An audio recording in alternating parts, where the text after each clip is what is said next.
on YouTube. So glad you're joining in and that you choose to do that. We're really glad that you continue to join in. And today's theme is flexibility. One definition of flexibility is the quality of bending easily without breaking. I like to think about trees in a storm. Some trees have an amazing amount of bend to them in high winds. The more flexible they are, the less chance they're going to snap into. An everyday reminder of flexibility is the humble rubber band. The thicker ones especially have great strength as well as flexibility. And I have some up here with my pal Gumby, also flexibility, right? So if you want a rubber band to take with you today as a touchstone to remind yourself to be flexible, please come up after the service. I don't know about you, but I can be pretty rigid at times. I can be set in my ways. Life requires us to be flexible because if we aren't, we can break. Now, being flexible doesn't mean we allow anything. We still live our lives based around our values and beliefs, but being flexible will allow us to have stronger relationships along with growing and stretching in ways that will increase the quality and meaning of our lives.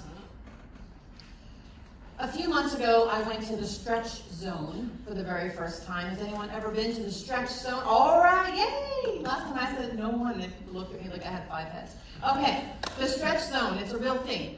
It was a 30-minute free consult, so I figured why not? They literally strap you to a table and an associate contorts your body and stretches it for you. I told my then 15-year-old daughter about it, and she wasn't impressed at all. She rolled her eyes and said, "Mom, you can do that yourself. Why would you have someone else do that for you?" And she's not wrong. But like I told her, I could do it myself, but I probably won't. So applying this to everyday life, we might stretch ourselves, but most likely other people are going to do most of the stretching, interactions with them, right? And I'm not going to lie, it was painful to be stretched by someone else. My hips really felt it the next day, and I'm guessing that if I did this on a regular basis, my body would adapt and I would make progress with my flexibility. I will say that after only one session, I did feel more open and like I had slightly larger range of motion. But if I don't continue to stretch, I lose it. If rubber bands sit in a drawer unused for too long, they dry rot. And when we do go to use them, they cannot do the job for which they were designed.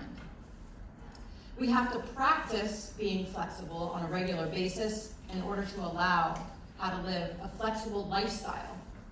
In this training for our brains about flexibility, we are able to change our thinking, which changes everything. So this morning I'm going to share some of the helpful thoughts about flexibility that I found by Abhilash Rajendran, who writes from a Hindu perspective. The ancient Hindu sages recognized that life is like a river, continuously flowing and changing course.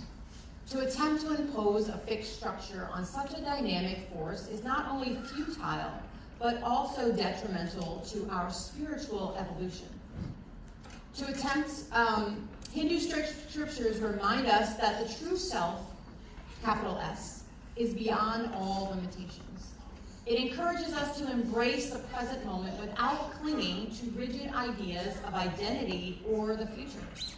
As one verse implies, the liberated soul is like a vast open sky, boundless, ever-changing, and free from any confinements.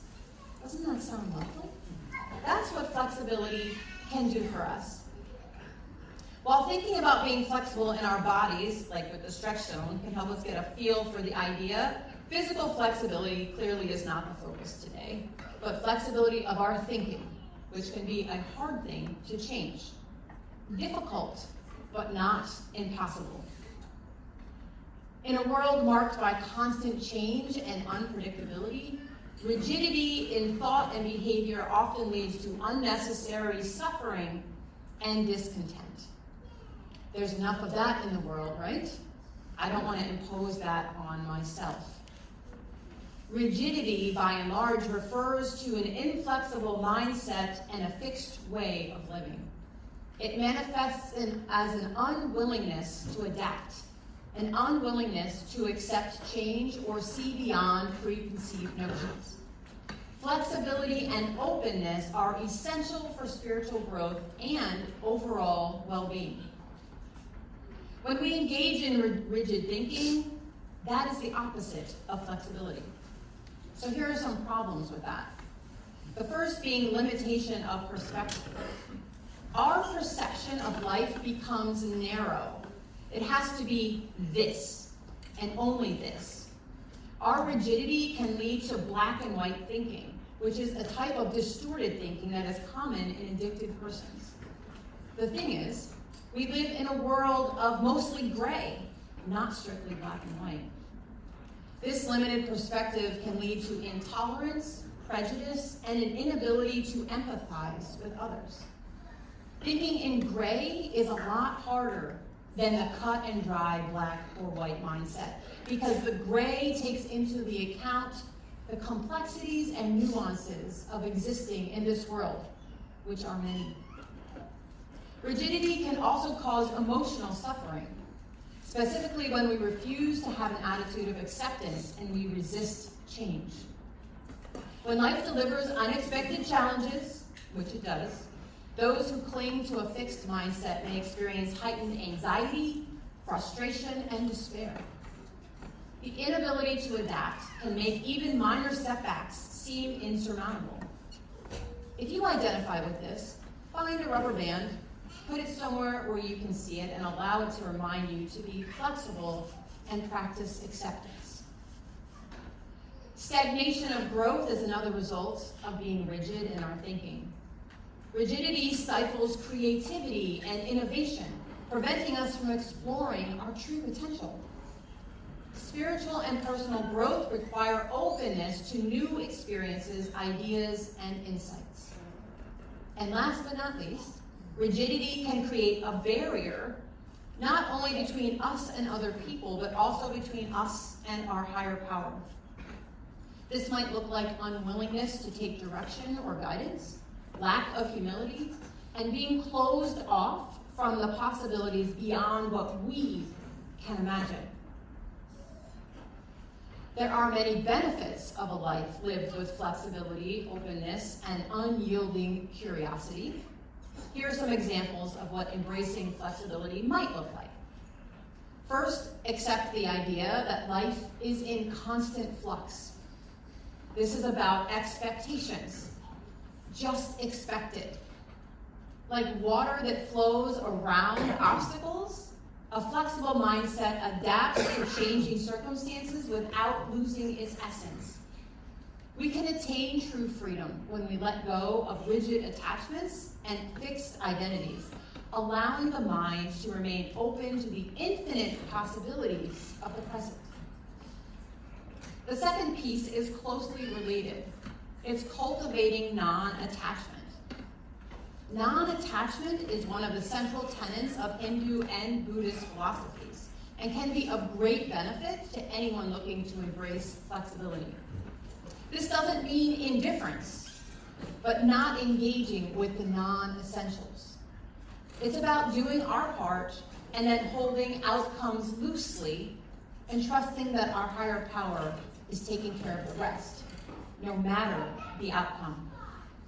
By practicing non-attachment, one learns to enjoy life's experiences without being devastated by life's ever-changing nature. This is flexibility at its finest. So I'm going to quote Rajendran here because he so beautifully captures the juxtaposition of flexibility and spirituality. He writes, quote, "Flexibility is not solely a mental attribute. It is also a spiritual one. Integrating mind and spirit involves recognizing that both the inner self and the outer world are in constant motion. This realization allows us to navigate life with grace and adaptability. When we see ourselves as part of the larger cosmic dance, we understand that rigidity is an illusion that limits our connection with the divine. Unquote. Adopting a flexible approach to life yields numerous practical benefits, both on the personal and collective levels, the first being improved mental health. A flexible mindset helps in managing stress and anxiety. By accepting change as a part of life, we can better cope with setbacks and challenges. Enhanced relationships. Flexibility leads to empathy and understanding. When we are open to new ideas and willing to adapt, we can relate to others more deeply, appreciate diverse perspectives, and cultivate harmonious relationships. It's important to recognize the interconnectedness of all beings. Creative problem solving. In both personal and professional contexts, the ability to think flexibly is crucial for innovation and problem solving. When the mind is not confined by rigid paradigms, it can explore creative solutions that might otherwise be overlooked. This adaptability is a powerful tool in overcoming obstacles and achieving success. And spiritual fulfillment. Ultimately, flexibility is a gateway to spiritual fulfillment. It opens the door to experiencing a higher power in everyday life. The realization that nothing is fixed or permanent allows us to approach spiritual practice with a sense of wonder and liberation. In a rapidly changing world, the ability to remain adaptable, open, and fluid is not merely a practical strategy, it's a profound spiritual discipline. True freedom lies in the art of letting go. By shedding rigid beliefs and embracing the fluid nature of existence, we not only pave the way for personal growth and inner peace, but also contribute to the collective evolution of humanity. Quoting Rajendran one more time. In essence, the message is clear. There should be no place for rigidity in our lives. Instead, let us cultivate a mindset that is as adaptable as water, as expansive as the sky, as resilient as the eternal soul.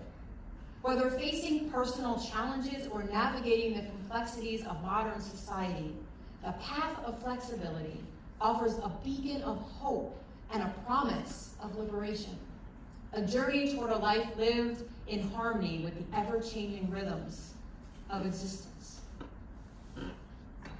So let's take a few moments to reflect. I invite you to think about where you might need to apply a posture of flexibility in your life, or take this time to say a prayer about it, if that feels right.